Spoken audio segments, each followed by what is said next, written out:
Welcome to Shiur Gimel of our Hava Nagila Introduction to Contemporary Hebrew, reading Contemporary Hebrew. We are going to do Shiur Gimel, which is because Gimel is the third letter of the alphabet, and I mentioned early on that letters can be used as numerical equivalents of numbers, and sometimes we just say the name of the letter and mean the number that it stands for. So if Aleph is 1 and Bet is 2, Gimel is 3. Gimel is one of 10 letters we've learned to recognize and pronounce. And if I've done this right, I should, I should be able to share my screen with you. And I think it's going to, of course, be at the wrong place, but there you go. Are you able to see that screen? Is it shared? Yes. Okay, great. Good. So let's do a quick review of the letters we've already seen. Should we do them forwards or backwards? Let's do them backwards. We'll start with the last one. Yod. Right? Makes the Y sound, except if it's at the end of a word with a vowel. It can be E. It can mark that it's an E or even an I ending on a word. Ta, tet. Right? Remember the tet of the two pieces on the top. Excuse me. Somebody sent me a tet offensive joke, but you have to be old enough to remember the Vietnam War to get that. The letter het, which I'm going to dorkily insist is different from the letter we're going to learn today. That's also ch, but most people just say ch for both of them. This is the letter zayin. Makes the Z sound. We've seen that. Here's one that is the most chameleon-like of all the Hebrew letters, maybe, or the one that is most like Zelig in the film, because it can be the V sound. It could tell me that there's an O in a word, there's an U in a word. Happily, we're learning to read with the vowel marks, so we might see a vowel mark on it. Hey, you'll remember, is the H sound, unless it's just used at the end of a word to tell you there's a vowel, usually A at the end. Not always, usually A. Dalet, the D sound, which was originally a D or a the, but it's just a D to us today, and it looks like a diving board. The Gimel, that little funny thing looks like a camel to me, Gamal. And the Vet and the Bet, two versions of the same phoneme that don't make a difference in meaning in Hebrew, really, but sometimes we use one, sometimes we use the other, B and V, and the Aleph, which we spent a lot of time on at the beginning, and you know all about it, right? And we learned a bunch of vowel signs too. So let's practice the words with the vowel signs. We learned bo, right? We learned this word, mentioned two towns that have this word in its name, Hod. And then we had the famous trio of Dod, Dud, and King David.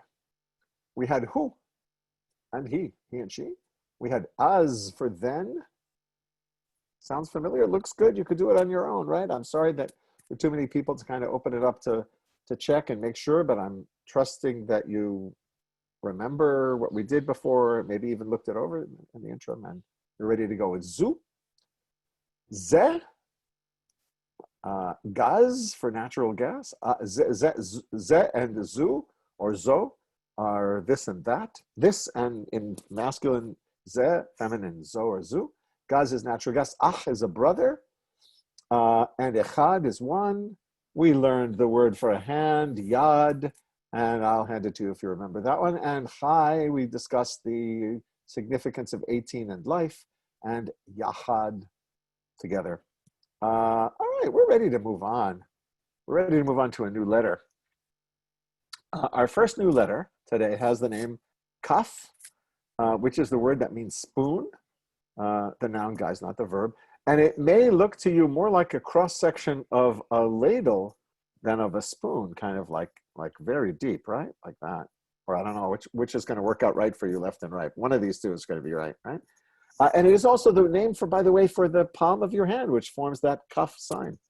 And guess what? You have hit the daily double. I hope there are some Jeopardy viewers out there, because this is another one of those letters that has two versions, one with the dot, the dagesh, and the other without. And in this case, as with bet and vet, it does make a difference. This one is a hard stop, k. And this one is I wrote all this out in notes, and I find that I don't really have to look at my notes now. This is too much fun. This one, chaf, is the fricative version, right? Where you don't let the air close all the way, but they're really the same sound, aren't they? I mean, we make them by putting the back of our tongue against the roof of our mouth. Picture yourself trying to get out a mosquito that got into your mouth, not down your throat, but into your mouth, and you're trying to get it out. English speakers, work at it, it'll be fine. K and ch, again, they were versions of the same sound. They are versions of the same sound. It's much clearer than it was with b and v. And Hebrew speakers hear them in many cases as the same sound, or as really meaning the same thing. And so here we have it laid out in a grid for you. Today's choice of color is called cayenne. I hope you like today's letter color. Yesterday was an ocean. Today is cayenne. And so this one is the k, and this one is the ch sound. The name of the letter, by the way, I don't want to do that first. I want to do this. The word kad.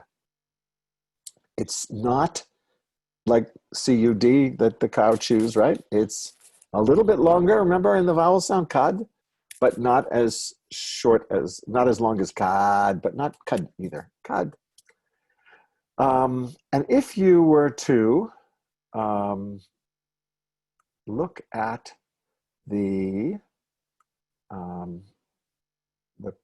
I've been to start with this. Oh, I thought we needed a theme song. You know what? I hope this is going to work. Julie, tell me if I do. Going to be working on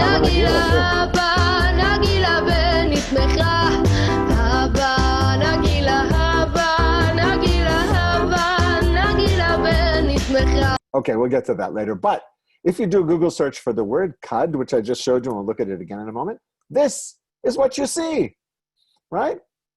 A kad is a pitcher or a pourer or some kind of a vessel container of that sort.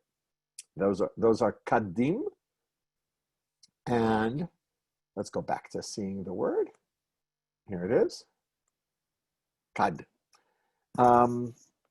There's a children's Hanukkah song that talks about the little cruse of oil that the Babylonian Talmud tells us burned for 8 days when it really was only enough to burn for one, the miracle of Hanukkah. And the children in Israel will sing, kad katan, shmona yamim shamno natan, right? A little pitcher for 8 days, its oil gave off light. Here's another word, and this is going to be an interesting and useful and important word in Hebrew. It appears a lot in liturgy, oddly enough, because its meaning is power, strength. Also a divine attribute, not just a matter of realpolitik.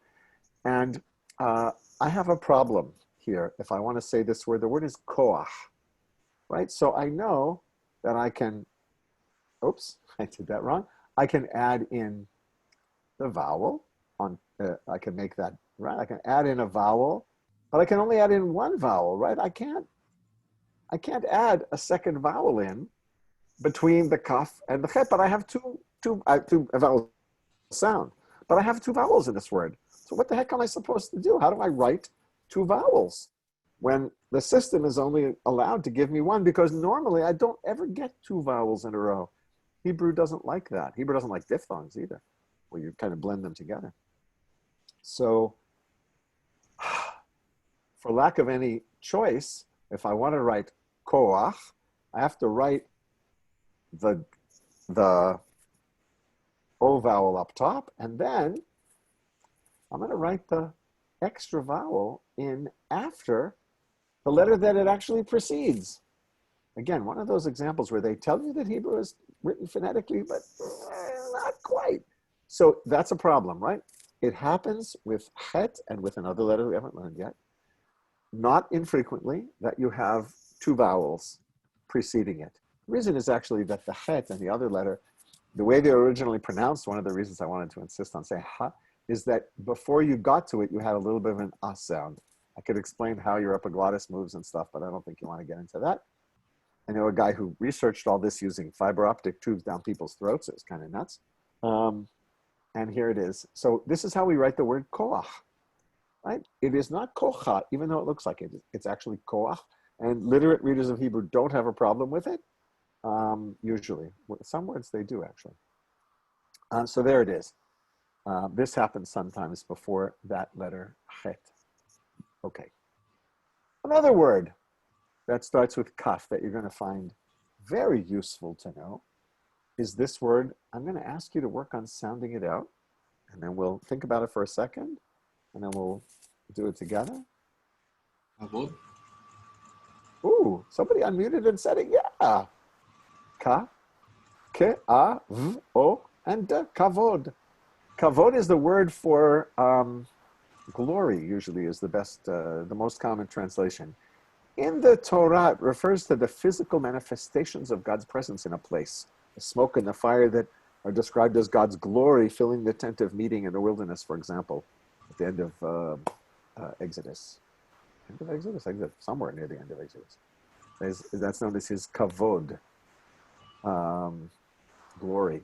That's the usual translation. I met an evangelical Christian who once referred to it using another Hebrew term as the Shekinah glory. Shekhinah is another word in Jewish mysticism for God's presence. So there it is, kavod. Here's one that's a verb. I'll bet you're getting really good at sounding this out now, right? This is hika. Hika means hit or struck or smote, maybe. Notice, of course, that this word and most of the words we've seen are stressed, as we've mentioned before, on the second syllable, or the last syllable of the word. That wasn't true, by the way, up here for koach. Did you notice that? It wasn't koach, it's koach. The reason is that little was originally really not heard of as a vowel. People try to say koch, koch, koch, but it comes out as with a little bit of an before it because of how it was formed in people's throats. So people heard it, grammarians treated it, and even still treat it really as a single syllable, even though we hear two vowels and contemporary speakers of Hebrew really do hear it as two syllables, koach. I'm sorry, without the glottal stop in the middle, right? There's no aleph there, koach. One vowel flows right into the other. But because it was really only one vowel originally, and a little bit of something added to it, that's why the ko gets the stress. Okay. Kavod and hika. Let's do another word. What's this one? Another verb. All these verbs I'm giving you are in the past tense for the masculine, singular, third person. We have a bunch of different verb forms. That's one of the more challenging parts of learning Hebrew is the verb forms. There are a multitude. This is bacha. Bacha. That means he wept, he cried. Do we pronounce the final hey in this one? No. Right? We've seen that. We're so used to it, you didn't even have to think about it anymore. Am I going to pronounce the H there? No. That just tells me that originally was there before the vowel signs to tell me that it ended not with the ch sound, but with a vowel after it. So there you have bacha. Should we do another? Should we move on? I'm trying hard not to go too fast today. I only marked off 4 letters for us to do today and not 5. We're going to be great. We're going to be fine. Okay, here's a word. It has a couple of different forms. I'm going to give you the one that Israeli native Hebrew speakers think of as the base form. Bechi. Bechi means crying, weeping. We saw bacha, the verb. This is bechi. It's unusual also in that the first syllable gets the stress, even though it's not one of those echo vowel words with 2 syllables with the same vowel, like Peretz, my name, and other words at least one other one we're going to see today. I know we've seen one other one, I can't remember what it was. Bechi, crying. Here's one that I think is just so interesting to talk about and analyze with you. This verb, which is used in the Orthodox world as a verb, even in English, what we call yeshivish language, zoche, modern Hebrew, with Sephardi stress, zoche. Ashkenazim would say zoiche. Zoche means to win a prize or something like that, or to be privileged, or to have the good fortune, to have something good happen to you. There's a whole theology behind this word of reward for good behavior, and implying, of course, lack of reward or even punishment for bad behavior. A zocheh has a feminine equivalent, zocha. She merits, she wins, she's fortunate enough.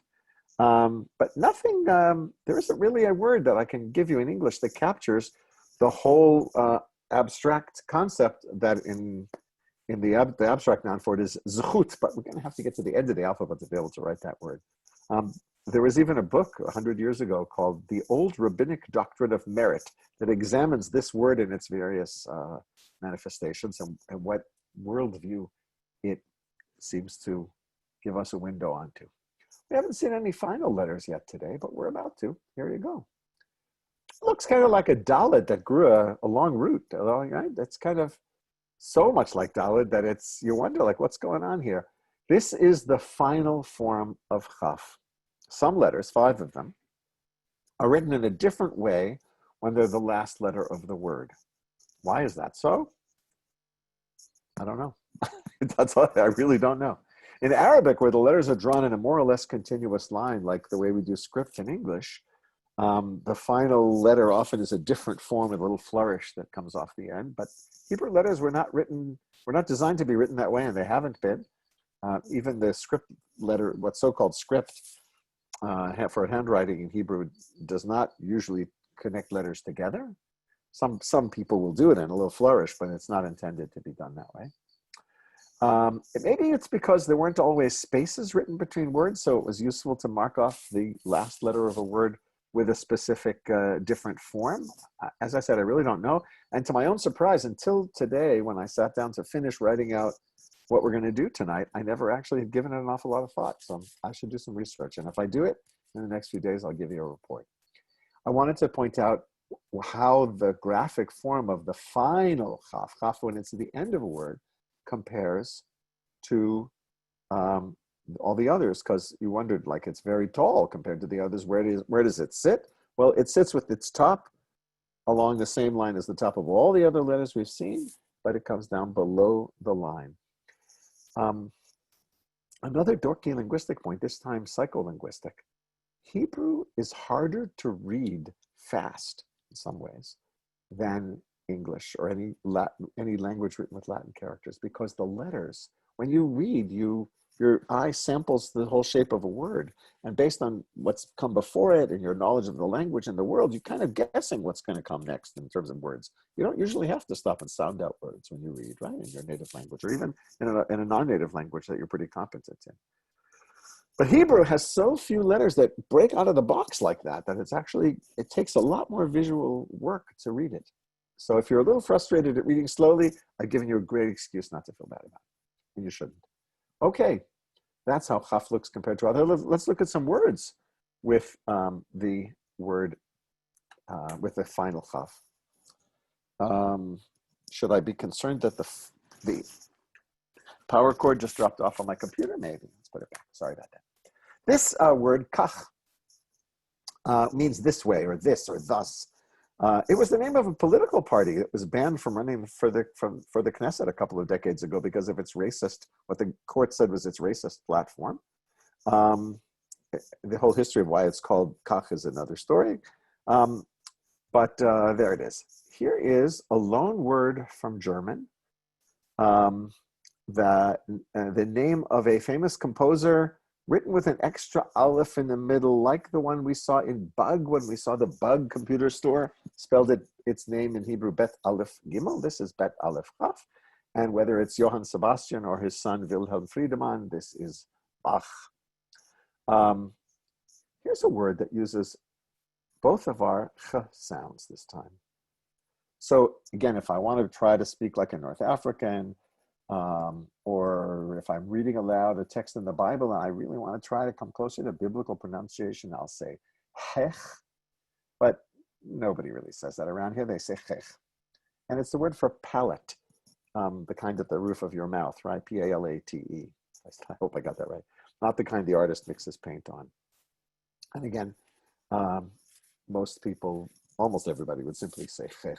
To do otherwise would be a little bit funny. Here is our next letter. I think we're ready for it. This letter, kind of ornate, isn't it? This one really looks to me like some kind of dance move or something like a camel putting its head up or something. I love this letter. This is the letter Lamed. It has an L sound, roughly. I'll bet you many of you already know the word for no, N-O, in Hebrew, and that is lo. Lo. When I was a visiting student here in my teens, back in the days when people hitched a ride, I once hitched a ride with a guy who asked me a question, picked me up, and he was going the direction I was going within the city of Jerusalem. And he asked me a question, and I answered him in one word, which is this word. And he said, "Oh, you're an American." I said, "One syllable, one word, and you're not an American?" And what did he say? He said, "Well, first of all, your glasses, your clothes. People, I had brought all my things from America, and in those days, you could really see the difference between what was sold here and what was sold in America. Not so much now." But he said, "We don't say low," because I said it the way we would say it, a long O sound, right? Low. It's not low, it's low. So that was my first clear introduction to that business of vowel length not being really long and not being really short. Here's a common and useful word. The word lev, which means heart. Heart. The heart in biblical culture is the seat of thoughts and intentions, by the way, not so much of emotions, interestingly enough. And Lev has become a popular, mostly male name. So many names are unisex now, but I haven't yet had a female Lev. I think that happened in the last 25 years or so, 30 years, especially under the influence of the presence of Jews from Russian-speaking countries, right, former Soviet Union, who've used it as a name. But there it is, Lev, right? But it doesn't, again, it's Lev. It doesn't rhyme with Lev, and it's doesn't rhyme with save either, right? It's somewhere in between Lev and Lev, it's Lev. And that probably is one of the hardest things to get used to in learning to speak good Israeli Hebrew. Here are two names that, if you had asked me 20 years ago, I would have said are girls' names, and now they are definitely unisex names.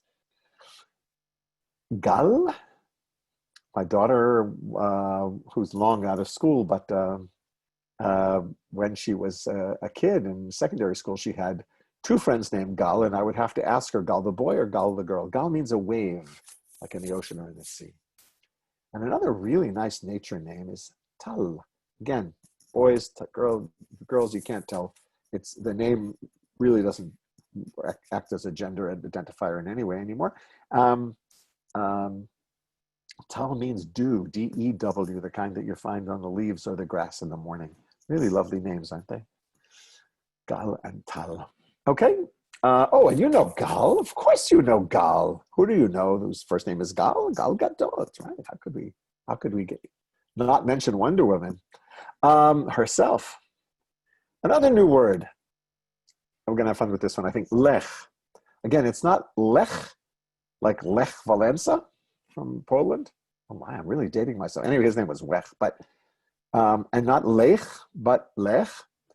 And it is an imperative, a command, go, addressed to a single male addressee. It's what God says to Abraham.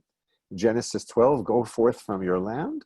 And in Genesis 22, go to the place where I will show you to offer up your son as a sacrifice. Lech. It's what he says twice to Jonah. He says to him, Lech, both in chapter 1 and chapter 3 of the little 4-chapter book. Lech el, we can do the second word too. That's why it's in Cayenne today. Lech el Nineveh. You don't know all the letters for Nineveh yet, but there it is. Go to Nineveh and tell them, that unless they shape up, it's the end for them.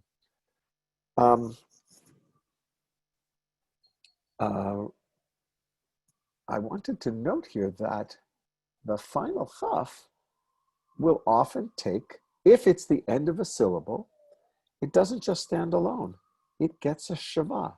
This version of the shva is not like the one we saw before last time in a word that I can't recall right now, where it was breaking up two consonants in a row and giving you a little tiny bit of between them, right? This one marks the end of a syllable. And I know it's so annoying that shva sometimes has to be pronounced as an and sometimes doesn't. And you will get used to it, but it's obviously the system was not invented by people who thought that sometimes there'd be a vowel. There must have been a little bit of a vowel every time for it to be worth marking. The people in Tiberias, where this system was made up, must have heard lecha or something like that, but standard Hebrew is lech, and it's marked with a shva at the end. Sometimes, though, you won't have a shva, you might get a verb. This is actually what God says to Abraham in the beginning of Genesis chapter 12. He says, lech lecha. Right? There it comes to an end, and this shva marks the end of a syllable, lech. It's hyphenated to the next word. Le, and this is the shva that does tell me there's a little bit of a sound there. Lech lecha. What does that mean? Lecha means to you usually. So this is a field day for biblical interpreters to try to ask, well, why does God use that extra lecha? Why doesn't he just say go, to the land of Moriah, to the place, and offer up your son as a sacrifice on the place that I will show you? What's the lecha about? I think its simple meaning is simply sort of get yourself there, get going, get yourself on the road. But it is interpreted as do it for your own sake by some interpreters, or more mystically, go toward yourself, for those who see the biblical stories as allegories for the soul and its journey. Okay, Lech Lecha. It's also the name of one of the weekly Torah portions that begins with that passage from Genesis 12. Lech Lecha. Okay, time for a new letter. Today's third letter is the letter, a letter that I hope you'll remember because it's the letter Mem. Mem making an M sound. I forgot to say something about Lamed before we leave Lamed. I tell you that it sounds like an L. I hear it like the L in our pronunciation of English. But I have to tell you that native Israelis will listen to my speech and say, well, you really know the language, but your L, your Lamed is like not the way we say it. It's very American, it's very English. And for the life of me, I cannot hear the difference. If any of you ever figures it out, please let me know. It's not enough that people don't know what I'm saying, but it's enough that they can hear a dialect difference. And I just don't hear it. Here's Mem.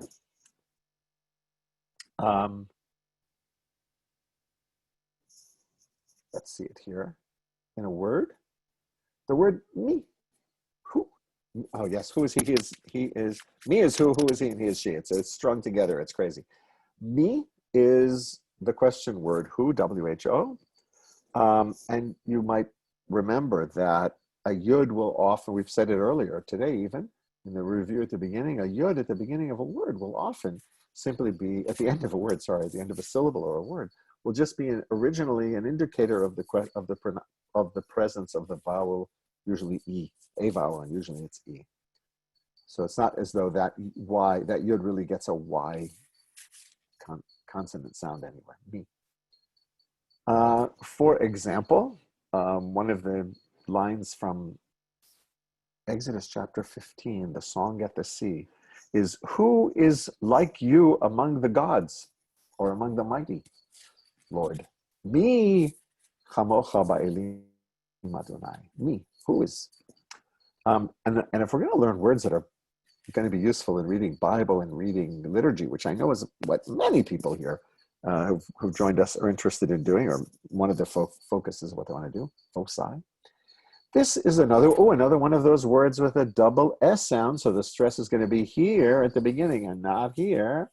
And it's going to end with a ch sound, but not a vowel, right? That's just going to tell me the word's over. And this is the word melech. It's also a personal name. It means a king. I don't know who gives their kid a personal name, melech, king, but I guess if you have great plans for your son, you can name him melech. Although the feminine equivalent, malka, I should have written that in too. Malka, you know what, let's do that. I'm going to just change this one now while we're talking into the feminine equivalent. That is actually not at all an unusual or uncommon Hebrew name for a woman, Malka. Although you'll usually hear the name pronounced as Malka. There's a whole history to why it is that personal names often violate that rule that the second syllable gets the stress. I could do it. I could go into it if you'd like. If anybody wants to ask me, and I'll write it up for you. Oh, with our mem, we are now way further into learning the words to Hine matovu manaim shevet achim gam yachad. That's the dance version, the folk dance version. Or there's another melody, and I should be able to think of it. Julie, you can think of it for me. I can't remember how their usual melody goes. Do you know? Can you do it? I got her to sing. Yay! Yeah. Oh, keep going. Sorry. Hine matovu manaim shevet achim gam yachad. Remember? Behold, how. This ma is how very, not what, but how very. Ma tov. Ma is usually what? Ma tov. Ma naim, how very good and how very pleasant it is for achim to dwell. Wait, achim. Oh, we'll have to learn the final form of mem to be able to get achim. Mem is another one of those letters that has a regular form, like kaf, and a form that occurs when it's at the end. It's the very same thing. There is no difference in pronunciation, meaning anything. It's just that we write it differently when it's the last letter of a word. This one looks kind of like a box, but it gets a nice rounded top. If you look at it in both my modern font and my more classical font, very, very similar. It just gets the official Hebrew word for a little thing that sticks out as a chupchik. Has a little chupchik up there. What's the English for chupchik? Thingamabob? Something like that. What you call it? Yeah, chupchik, a little thing that sticks out. That's the final mem. So now let's look at words with final mem. It's just the same thing. Gum means also, right? Not gum like the kind you chew, and not gam, but gam.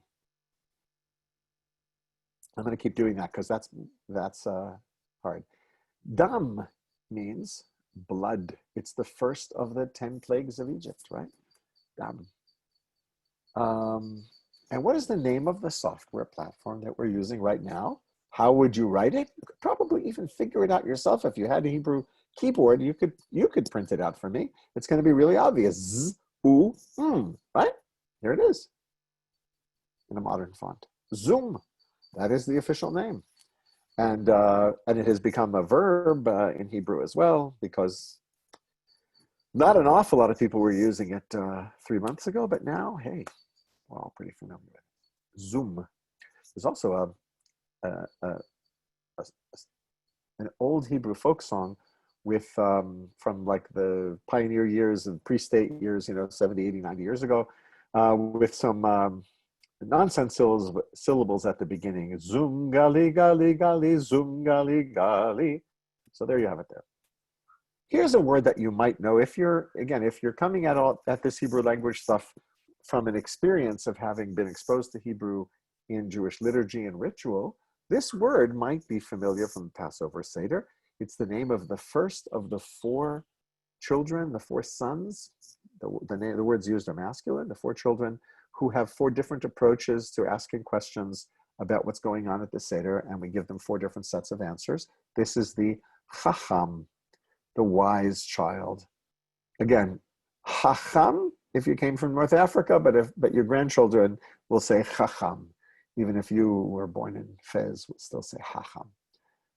And stress on the second syllable, even though this one does have a double vowel. Double kamatz usually does not give me stress on the first syllable. Okay. And that's what it says in the Haggadah for Passover, right? The guide to the Passover ceremony, the text of it. When we get to that portion that talks about 4 children and their approaches, Chacham, Mahu Omer. We can almost read that whole word, so I just left that one letter out that we don't, the one that gives you an R sound that we're going to do a couple of times. Chacham, the wise child, what does he say? And now that we've learned the final mem, we do have the opportunity to go back and see more of the words filled in our He. Julie, I'm lost again. Help me. I gotta get you to sing again. Hine ma tov u'mana'im. We're gonna do it together. Hine ma tov u'mana'im shevet achim gam yachad. We've got gam. We've got achim. We got the whole thing practically. We got this part too. I could have given you this part in the red too, but we'll wait till we get the other two letters. So there you go. Ma tov uma na'im shevet ahim gam yachad. Right? Gam yachad. It's an unusual thing. All together, something like that. Whew. We covered a lot of ground today already. One more letter. We have time for one more, I think, right? Nun. I'm going to give you both forms. This is the form when it's initial or medial, when it's the beginning or between letters. And here's the form. Comes way down like the final chaf. When it's the end of a word, but it's the same letter. And here it is in the name, a common modern Hebrew name. It's biblical in its origins. Nadav, like one of the sons of Aaron who gets zapped in the book early in the middle of the book of Numbers. How about that guy in the flood story? What's his name? Again, Nadav, double kamatz, but the stress is in the second syllable. That fellow who he doesn't captain a ship, he just kind of is floating around in a box on the water in the biblical account of the flood, is known in Hebrew not as Noah, but as Noah. And just like koach, I can't write two letters in between, so I write the chet, the vowel under the chet, even though it's pronounced, the ah vowel, even though it's slipped in before. And to my surprise, on this word, I'm not sure what the sequence was or why it worked that way, but my software knew that it should kind of shift it over to the side, to the right, to point out that it doesn't come after the cha, which is actually really nice. Printed texts rarely do that. But there you have Noach.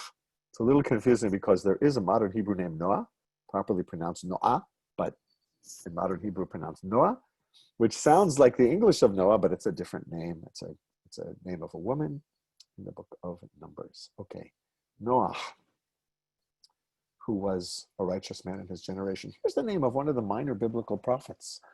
Also the name of two of my professors in college, oddly enough. Take a second to work that one out. Two syllables. Here's a vowel. Here's a vowel. You know that that's the n, that's a ch, and that's a m. Nahum. I'm not sure how the biblical prophet's name is pronounced in English. I think it's Nahum, N-A-H-U-M. But there it is, Nahum. How about the final nun? Ken, the word for yes. In biblical Hebrew, the word means something more like honest or sincere.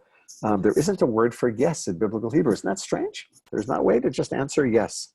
You have to echo back what's said to you if you want to say that you agree with it or it's true. But there it is, Ken. Again, it's not Ken, K-E-N, like Ken and Barbie, and it's not cane, like cane sugar, but somewhere in between. I'm going to say that every time because it's probably one of the hardest things to get used to.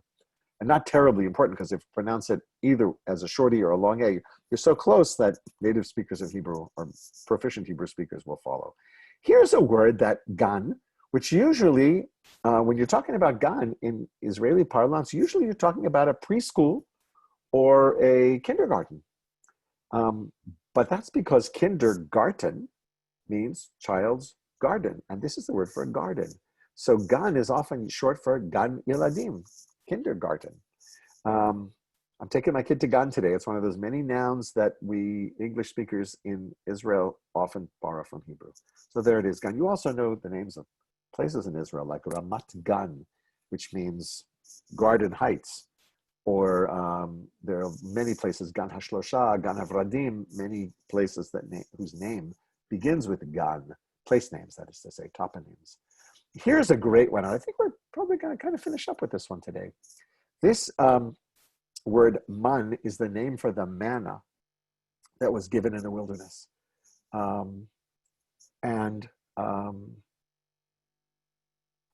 It's basically one of the best jokes in the Bible.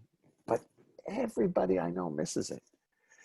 The first time that the people in the wilderness see this weird stuff, when God promises them there'll be food when there's no food out in the wilderness, and they find this whitish weird stuff all over the ground, they look at it and they say, manhu. Now man is like ma, which I think I forgot to fully explain earlier means what.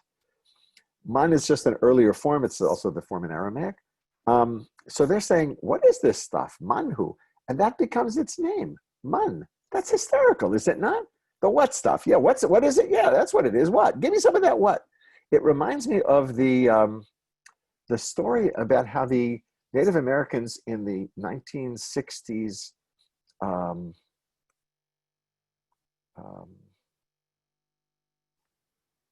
1960s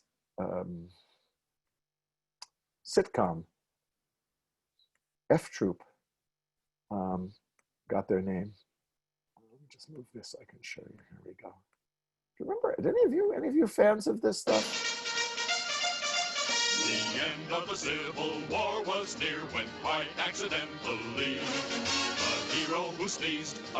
Okay, I'm not going to do more than that, but there's a tribe of what used to be called American Indians that are called the Hakawi. And in one of the episodes, they tell the story that once upon a time they were lost and they were traveling around, and somebody said, "We're the Hakawi," and that became their name, Hakawi. That's kind of what happened with Man, right? It's the same joke. And so I have begun today with a really bad dad joke and ended with a really bad dad joke. And I'm even proud of it. I'm not repentant in the least. And I want to remind you that today we've done ka and cha in both its forms, right? Regular and non-final and final. We've done lamed, el. We've done the mem. And these two are le même chose. They're the same thing, even though they're two different forms. And this is the nun and the final form of the nun that makes the end sound. And I think that's really great. And if you have questions or comments other than what we might take right now in the chat, remember that you can write to me. Many of you have, and I really like it. And I've written back to everybody so far, except if I accidentally erased your email, send it again to aleph.with@yahoo.com. Keep those cards and letters coming in. Julie, we have a couple of minutes to look at chat questions, right? Great. Okay. I think I probably have to apologize for the F Troop stuff. Okay. When I read Hebrew, I land on the consonant, then have to skip down or up to gather up the vowel. How does one reach the fluency to be able to capture all that in one glance? That is, oh, Virginia. Hi, Virginia. That is a really good question. It's really, really hard. It's an overload of information. When you are familiar with texts and you've heard them, or when you learn to communicate in a language and you have a wide vocabulary, then your eye will glance over the consonants, and you will not have to look above and below for the vowels unless you sound the word out. It is really a very vast and rich visual array, probably too much to take in. I agree with you on that, which is maybe why it's kind of an after-the-fact system, putting those marks above and below. Can one capture the entire word at once with all that information as one unit? Yeah, I think so. Recordings. Cuff has a cookie. Okay. Are sounds of Hebrew vowels similar to Spanish vowels? I've never studied Spanish. I can't really tell you. But I know that there are many dialects of Spanish, and I suspect vowel length and vowel value might differ again between Argentinian and Mexican and Castilian and so on. I honestly don't know. What is the word again? Gum. Okay. Reposting. Good. How do you differentiate feminine versus masculine endings? Very difficult. It's a complicated thing to learn in grammar. I'm sorry, I take that back. There's a pattern to it.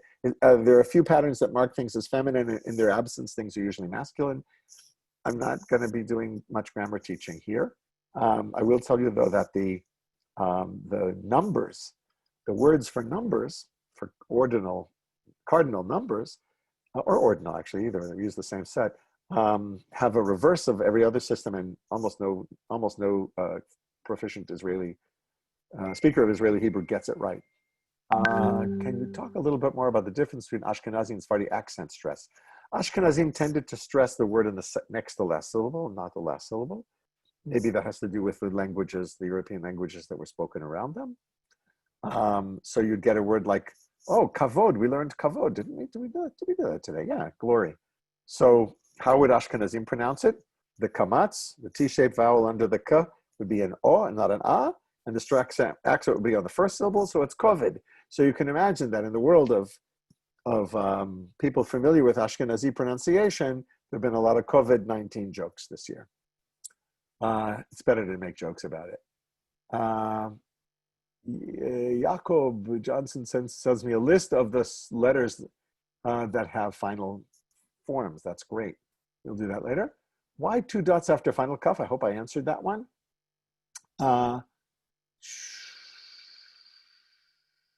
Why is the word name Zohar used as a woman's name too? Names, Zohar is a name that became unisex 80 years ago, 70 years ago. I know someone who today would be in her 80s whose name's Zohar, a woman. But yeah, it's a masculine noun. But there are many masculine nouns that became women's names, including in the Bible. Tamar is a masculine noun for a palm tree, but it's a name of a woman. Lamed looks like lightning. Oh, I don't know who you are, Top Beagle, but that's the best mnemonic for Lamed. But wow, it looks like lightning. Thank you. If you made that up yourself, you should be getting a MacArthur grant.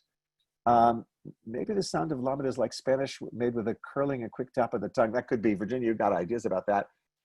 You may be right. Maybe more about than a l that I make. Some letters look so similar to other letters, hard to detect the difference. Laura, you are absolutely right. It is. It's one of the things that slows us down. It's not just the fact that the letters are all kind of in the same block and not too many stick up or stick down or out to the sides, but that many of them work with the same strokes. You are correct about that. There are good reasons why people read Hebrew more slowly than they read Latin character letters. Kaf and nun together. I should do that. Okay. Does it matter which vowel symbol you use for the ah sound? It does matter historically.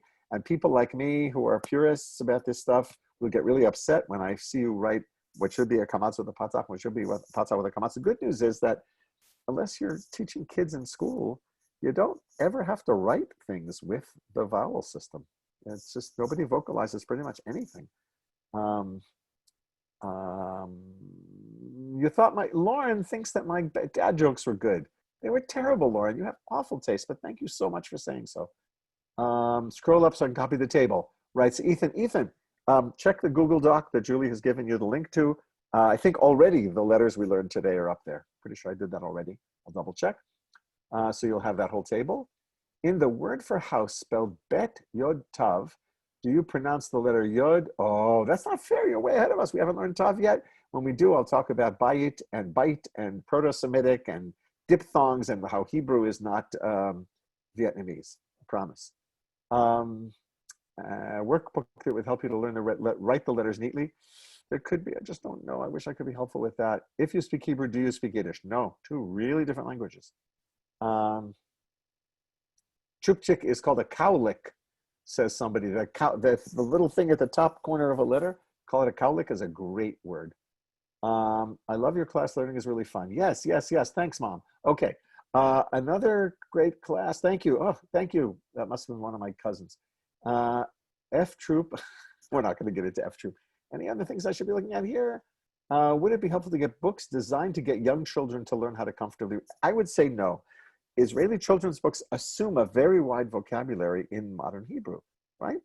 So they're not really designed for people learning Hebrew as a second or foreign language. You really need, if you want to learn to read with understanding, you really need to have something that is meant for that. And if you want to learn to read just vocalized sounds, it might be easier to pick up a classical text like a Hebrew Bible or a prayer book or something like that. Somebody else loved the dad jokes. You guys are, oh, Tet looks like a teapot pouring. Oh, that's really good. I'm going to use that one too. Thank you, Steve and Deb. Good. That takes us pretty much to the end. I thank you so much. This was great fun for me. I hope for you. And maybe I'll refrain from dad jokes next time. That was kind of, we're done with that now, aren't we?